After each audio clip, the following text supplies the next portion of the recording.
A warning this noon about a phone scam targeting banking customers via text. The scammers are using security features in attempts to gain your credentials. CBS News' Jericka Duncan explains.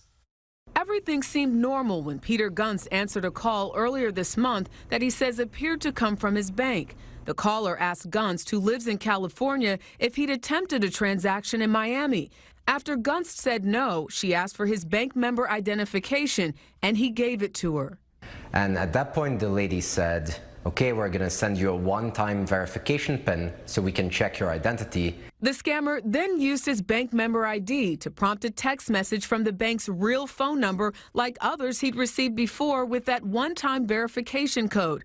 Gunst read it back over the phone, which allowed the scammer to access his account and list off actual bank transactions. The fact that they used the bank's own infrastructure to send that PIN code to me, which then allowed them to reset my password, made it very credible. It was only when the scammer asked Gunst for his bank PIN number that he realized something was wrong, hung up, and called the bank's real fraud line to lock his account.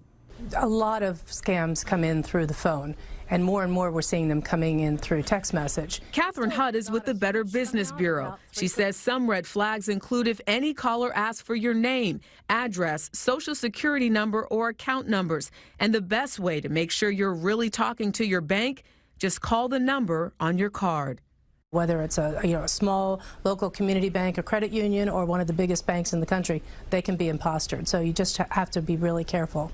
Gunst, who's a technology lawyer, later tweeted about the scam. He told us that several people responded to him with similar stories. The Better Business Bureau says it's a best practice to regularly monitor your bank statements for potentially fraudulent charges. Jericka Duncan, CBS News, New York.